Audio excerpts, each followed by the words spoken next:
going on. We'll just see. Well, we are live. We are learning in real time.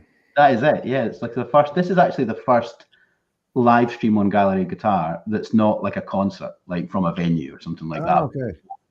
A whole tech thing. So this is like this is actually the actual first, the first experience, the debut. So I'm just checking that it's all sort of working and stuff, and it's all up and running. But it looks good to me. I'm seeing us. Yep. Amazing, excellent. Okay, so how was that for you, Matthew? Well, that was fantastic. I think those guys should play together more often. Yeah. Oh well, I think we can do that. I think we can. Okay, that's a good plan. Listen, we've got some people that will be in the chat on YouTube, and their comments will appear, and I can sort of bring them in. And we've also got some people that are going to jump on at different times. We'll probably be here for about half an hour, just chatting away about the project and about things that are coming up. We've all got Michael's already joined us, which is amazing. And I think he's got some questions for us and some chat. Oh, he's gone again, so he might come back in a minute or two. I was just enjoying just watching it back there. I was sort of remembering being in the barn and like the lovely acoustic and the amazing sort of sound. It's probably quite hard to explain to people, but I was over there. Well, not that hard, but I was over there in the US with Matt recording. We did it all. We put it basically together, but then actually we sort of have just heard it, not for the first time, because we obviously knew what it was going to be before we put it out for the premiere, but it felt like the first time actually putting it all together, you know? Yeah.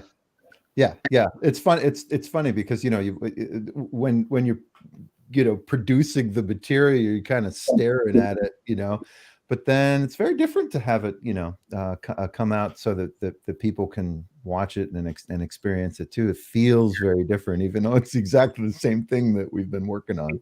Exactly. Hey, Michael, you're back. Hey, Michael. Hi. So again, nice to meet you, Matthew Cochran. I don't know if anyone else is here, but I have a little technical problems. But I just want to say, here comes Randall. Hey, Randall. Hey, Randall. I want to say, since I'm the first person, I want to say that it was really wonderful. The arrangement was wonderful, and the performance was really delightful, and the recording was nice, and the place you were playing was beautiful. And my criticism is that it was just too short. I wanted to hear the whole thing again. That's good. That's yeah.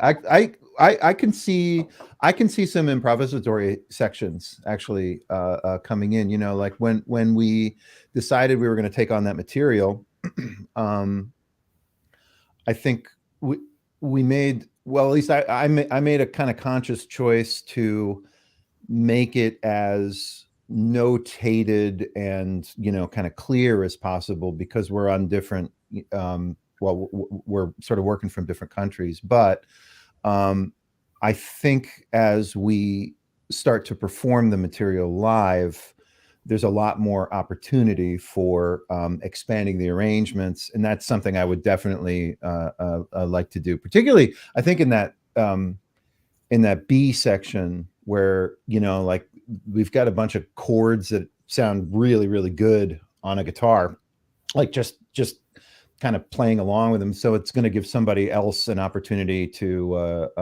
improvise. So yeah, I'd love to extend it to the sort of Gary Peacock version of it's like 9 to 15 minutes or something like that. Yeah, totally. I'm right with you there, Michael. When I first heard this piece, actually, it wasn't Ralph Towner. It was years ago, and maybe you're familiar with Paul Winter's recording. Yes. Yeah. So the Winter Consort used to tour in my area years ago, and I would go see them whenever they would play. And this is, of course, was a staple of their repertoire. And Paul would play over the changes. Amazing. I never saw the Paul Winter Consort, and I've never seen Ralph. Now, Matthew, apparently you have. Yeah, I've seen Ralph. I was really lucky. I saw Ralph at a show in the Barbican in London, and he shared the show with Egberto Gismonti. So it was Gismonti and Towner. I mean, it was literally like guitar heaven. Like this is almost like the gig you want if you. That's at the pearly gates, if there are such a thing. That's what you want to be sort of brought in on. And they were two completely different personalities. I mean, you know, they're musically quite different. They didn't actually duet together. They just did two halves, but the respect for each other was really sort of crazy. And seeing Towner play, when you see him live, I think there's an energy about it, and there's a statesmanship about it, like an elder statesmanship about it, where like he's just been doing it for so long, and he's got so much I don't know, just like sort of pathos, gravitas with him and everything he does, which is incredible. And I've known this tune for years as well, and in these different iterations as well, I guess. But I kind of thought, I was a bit not worried because it was Matthew that decided, or suggested, let's do this one. And I thought, yeah, but how's it going to work? Because the melody's on an oboe usually, and it's really soaring and stuff like that. And I was like, man, this could be quite hard, but we're quite up tempo with it. Yeah. And I guess my only thoughts about extending it would be, it has to keep that energy. And I think we've managed to just keep that bounce and that flow over 5 minutes or so, like that, in that sort of arrangement. I guess we could come in and out of that. We could slow it down. We could do something else in a central section if we were going to improvise. I mean, I'm always terrified of the idea of improvising, gentlemen. Like, you know, it's you know, I like my notes on a page. We can put them on a page. You just choose the order. All right. Okay. Thanks. It's like a sort of, you know, game. That's fine. I can get on board with that. Yeah. No, I think it's a good idea, because I think the energy does ebb and flow in that tune. And in particularly good performances of it, recorded performances of it, I've heard. You know, I think there are moments that are a lull, and those feel just as cool and, you know, exciting. Yeah. As the faster stuff. Yeah. So yeah, I'd be very into that, Michael. Oh, so you're provoking us, Michael, to sort of reimagine this thing. That's our goal. Yeah. Let's get our guitars and do it now, shall we? Like, you know. How are you doing, Randall? Nice to see you. I'm doing great. Good to see you too. Did you enjoy it? Oh, it was wonderful. Yeah, I really enjoyed it. I didn't know what to expect because I was not familiar with that piece. And so it was new to me and really quite enjoyable. Oh, excellent! Brilliant. Well, that's great. We're all rehearsed. Did you rehearse together online before you did this, or you just do it separately? And no rehearsal online. No rehearsal online. I have to confess that of the two levels of professionalism that were brought to our rehearsal experience, I have to defer to the authority of the other Matthew at all times. Very well prepared and very diligent in his duties, and I was sight reading my ass off. But I blame that on the travel. I had to go to him, so I blame that on the distance involved. Like, you know. I mean, you know, it was just as easy as we thought it was going to be. I mean, you know, we've been kind of kicking around this idea for many years now. You know, we met in Germany about 10 years ago. Mm-hmm. And Matthew's come to where I am in Northern Michigan, and I've gone to where Matthew is in Glasgow. And so, you know, always the conversation sort of goes, yeah, we really should, you know, put together something. And I think over this summer, we just got tired of actually saying it and wanted to, you know, actually. So we didn't really have any concept other than a hope of how things were going to sound when we actually got together and played guitars in the same room, or at least played the same piece together at the same time. And so it was last week around this time that we actually discovered, oh yeah, this is a good idea. This is going to work. So don't let Matthew's modesty fool you. He came ready to play. I'm really glad it did work though, because imagine, you know, a decade of chatting about it, traveling all that way, and then starting and being like, no, sorry, this isn't what we thought it was going to be. Do you know what I mean? Thought of that. Did you actually think of that on the flight? Like it did occur to me. Let's just be friends. Do you know what I mean? It's not you. Yeah, no, I mean, it could have happened, like, you know, but I think there was a question came in through Twitter, because this is going on Twitter as well, and it was about the guitars, because I didn't actually notice this. This is the funny thing of being in that barn and being in the intensity of recording it. Now watching it back, someone thought we were playing the same guitar. Oh, wow. And I think, I'm just looking at a still, and I think it's because the rosettes are quite similar. They're not traditional, like they're not those, tiny mosaics that sort of look like an Alhambran palace around your guitar. They're quite big and they're quite sort of different, but they're not the same guitar. But actually, that's another thing that kind of worked in our favor, I think, is that maybe the aesthetic of both of our sounds was quite attractive to us in setting up a duo, because we're both playing Cedar guitars and we're both playing quite warm, strong sort of sounding guitars. I've got the Michael Ritchie guitar, and yours is it Stefan Connor? Stephen Connor. Connor. Yeah. I think they match really well, actually. I do too, and that seemed like another sort of lucky break. Yeah. As well, because again, you're just not entirely sure. But yeah, I thought they blended it just seemed very easy. Yeah, for sure. We talk about the tuning. I mean, how did you come up with that idea, or why? Yeah, well, it's a fairly pragmatic tuning, because we're still putting together other pieces in the program. The next piece that we're going to share in a little bit required that Matthew tune down to an A on the 6th string. So in a live setting, 2 guitars tuned, it's just a drop D, so it's like D, A, D, G, B, E for both guitars in the Towner. But eventually we're going to need Matthew to get way down to an A. Mm-hmm. And so, when you walk out on stage and there's, lights and things can kind of sound pretty weird, with nylon string guitars. And now we have 12 strings to worry about instead of 6. Mm-hmm. And so I think we'll probably want to, as we're writing and arranging the material, what's in my mind is that we need to get Matthew down to an A in some way that doesn't sort of force us to have tuning be one of the pieces that we perform. You know what I mean? Yeah. So that's basically it. We just needed something sort of pragmatic to start out with, and then I think we'll get increasingly less pragmatic as the program moves forward. Yeah.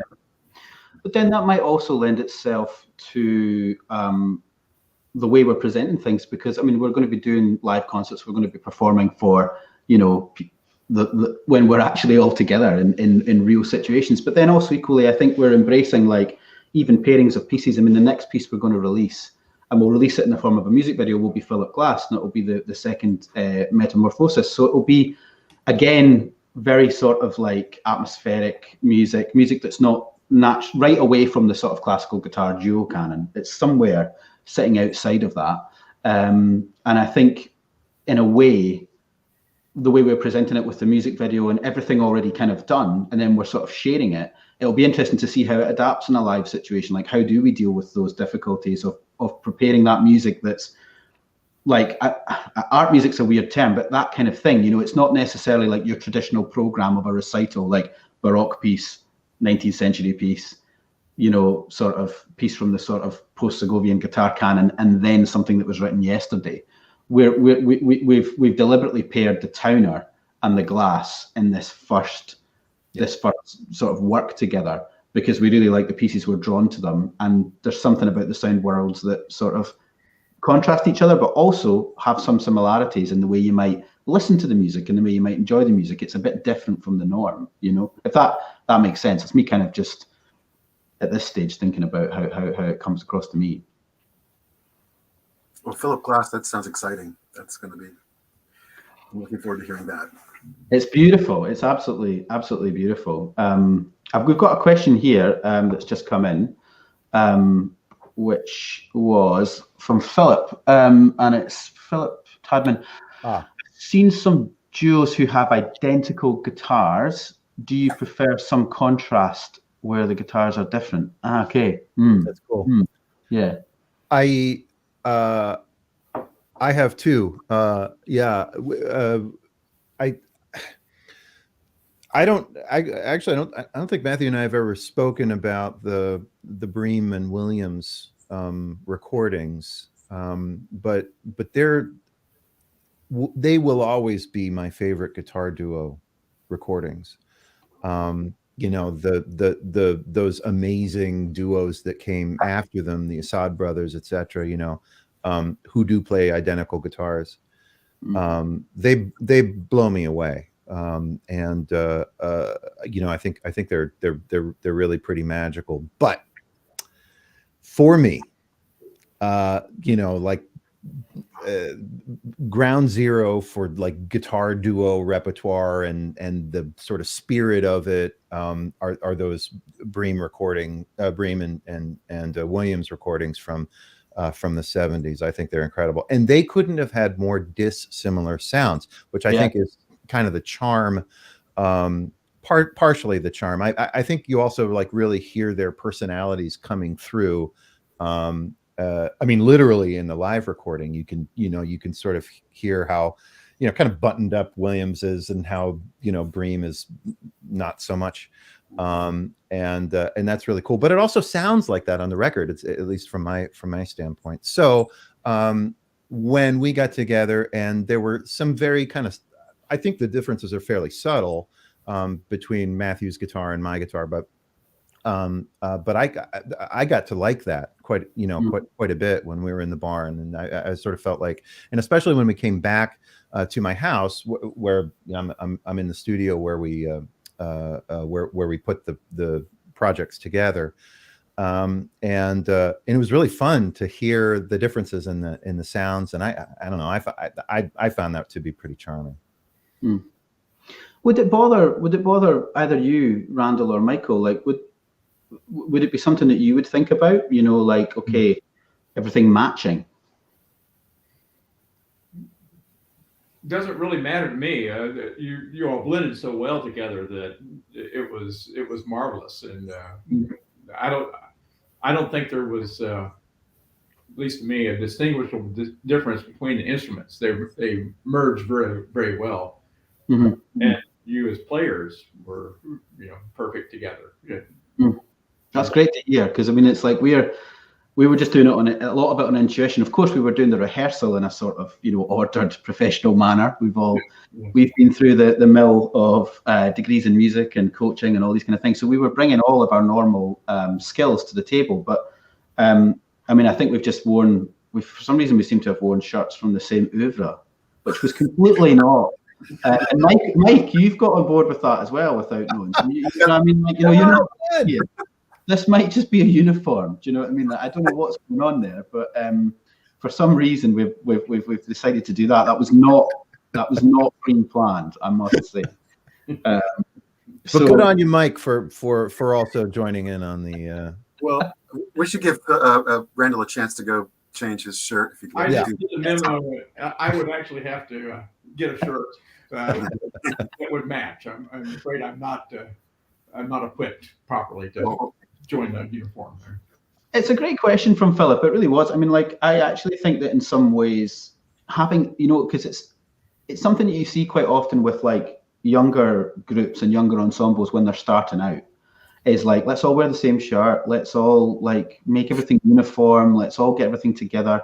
And I think it's just a natural idea of like strength in numbers, sort of blending, sort of having a sort of, I don't know, an output that's together. It's all formed and it's all there. It is.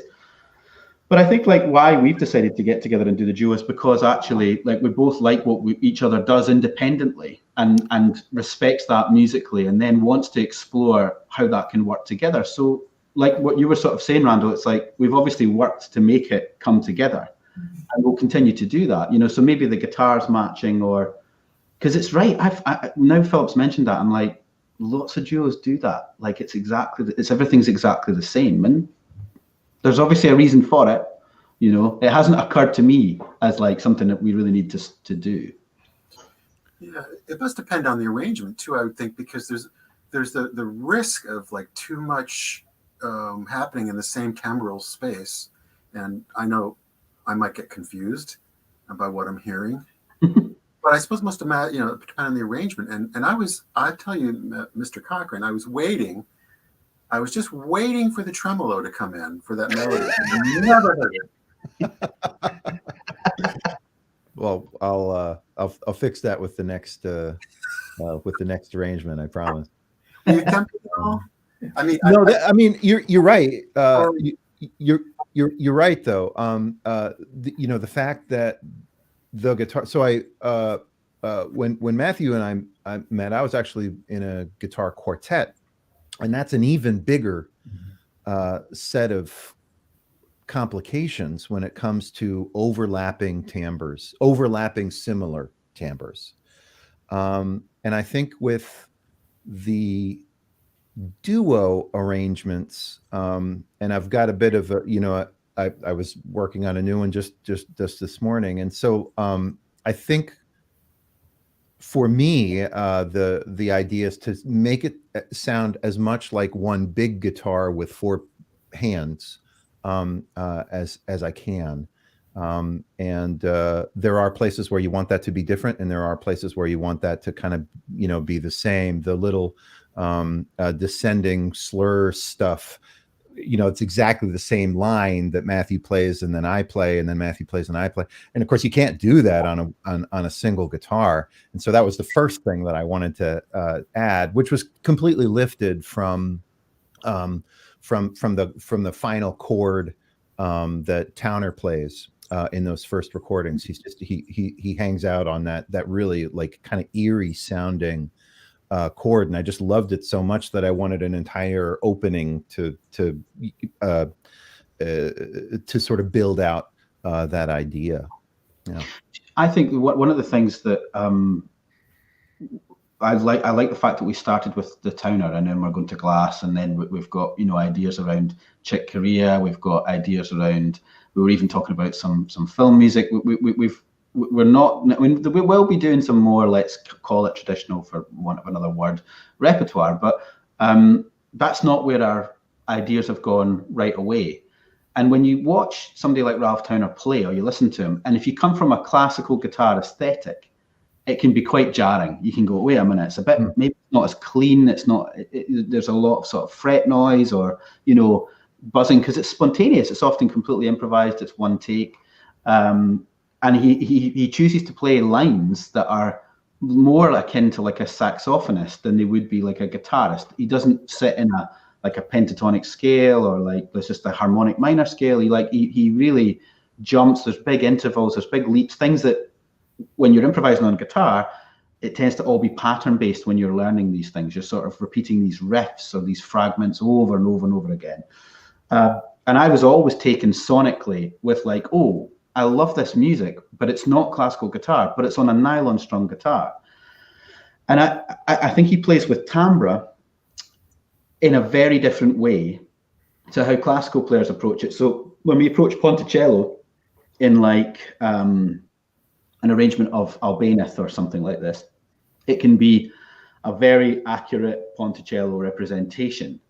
Sometimes with Towner, when he changes timbre, it's like he's changing the timbre kind of through the line.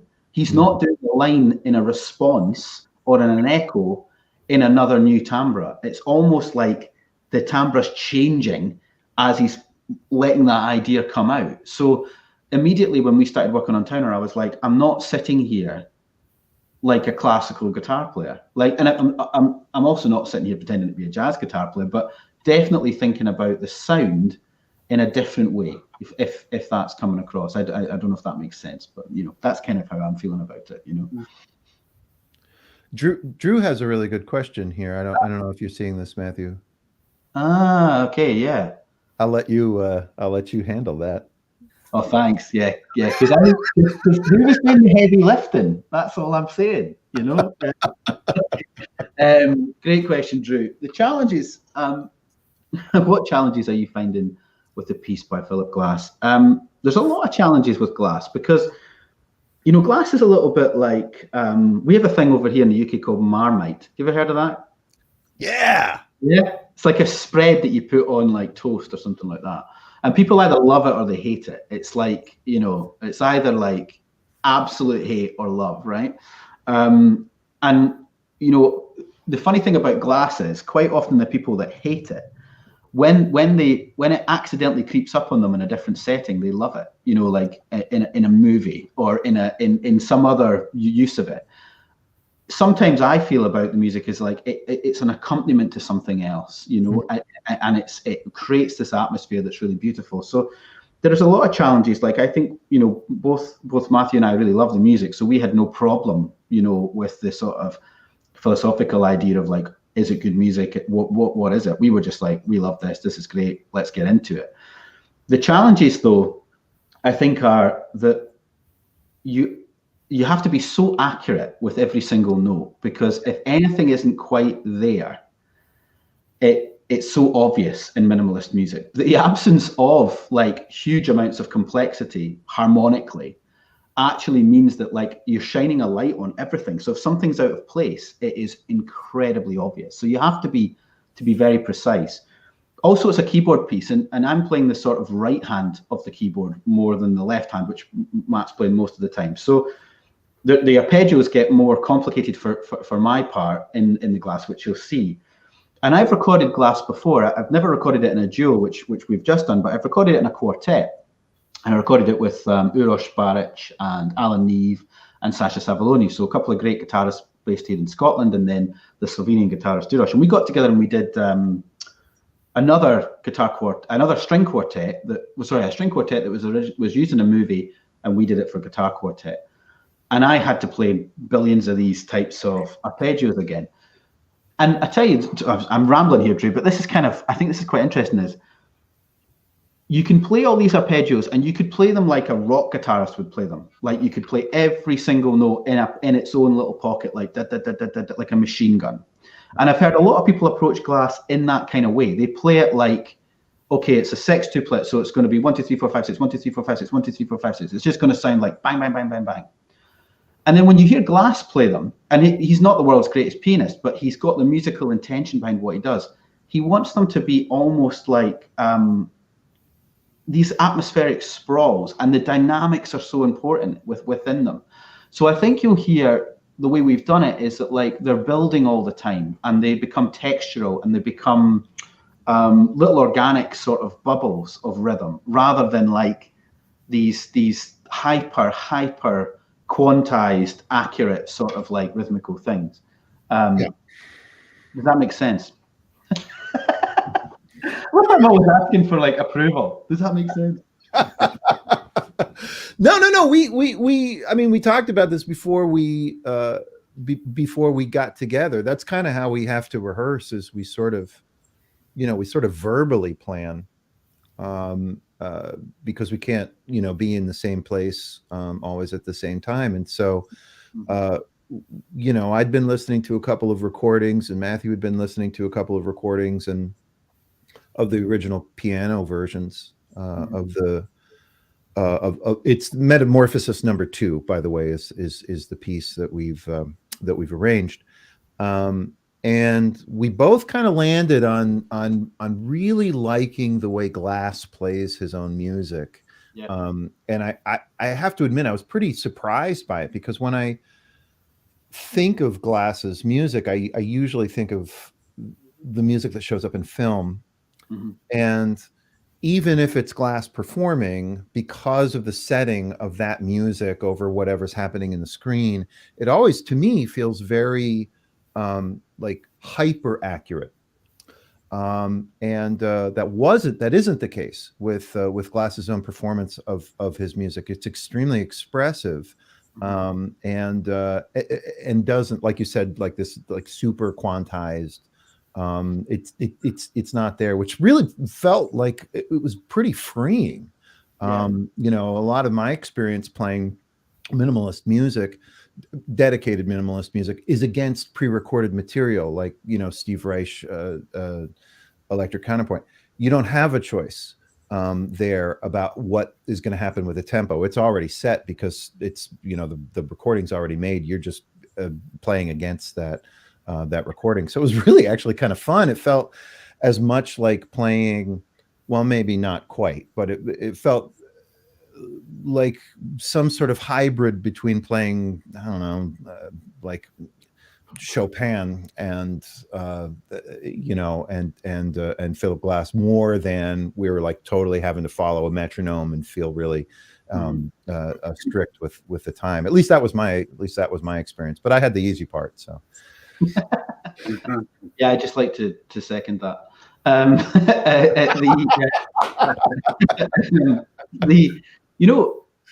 Glass's music lends itself to being, when we say quantized, what I'm sort of meaning is like all this music has now been put into digital processing software, especially film music, and it's lining up with events that are happening on screen. Like it's helping tell a narrative in movie music.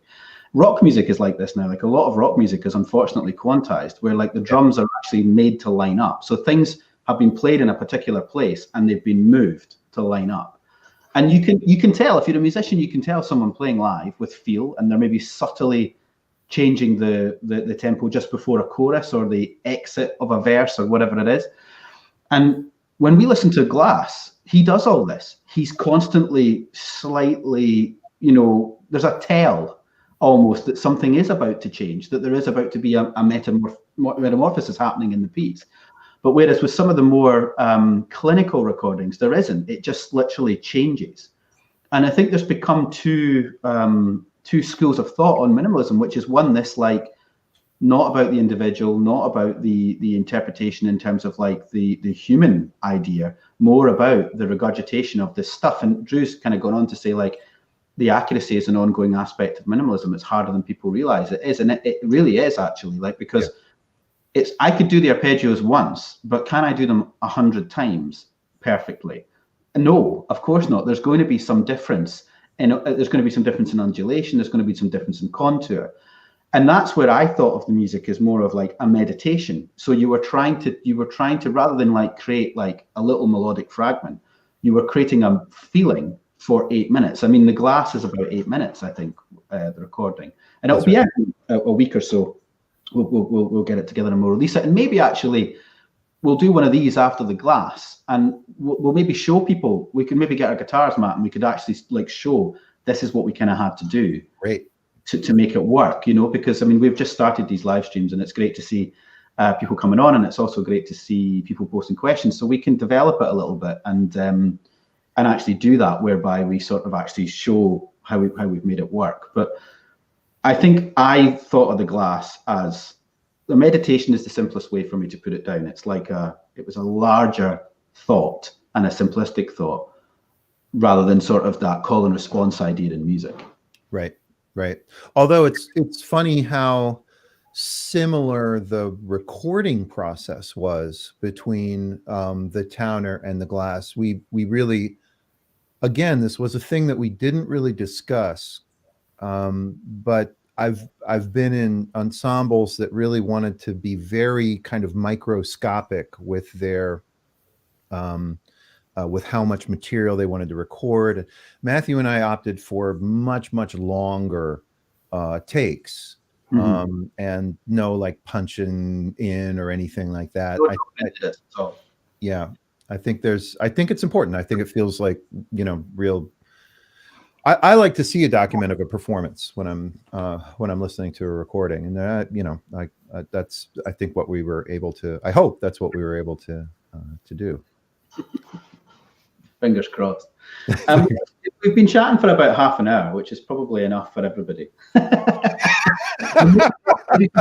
No, keep chatting. Like Randall and Michael, thank you so much for coming on. And we're going to open it up every time we do one of these after we release a piece of music or a video, or even if we're just even maybe opening up a little bit of our creative process, we're going to open it up that people can come on and ask questions. People can comment on YouTube or on Facebook or wherever, and we'll see those comments and we'll address them. So this is the very, very first live stream we've ever done. So thank you all for being part of it.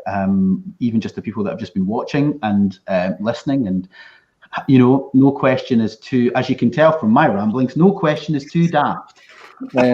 Go ahead and ask anything. But thank you all for listening, and we really hope you go back and have a listen to Icarus again, because as Mike said, it's too short. You know, go and have a listen to it again and see that beautiful barn that we were recording in, and probably going to have at the start of next year some recordings here in Scotland. So the landscape will be different. Not as much snow. It'll be warmer, hopefully. Yeah, for sure. So not much more to say, but thank you all. Thank you. Thanks for the collaboration, and thanks for this little social interaction. Very nice. Well, we'll have more of it. All right. All right. Take it easy, everybody.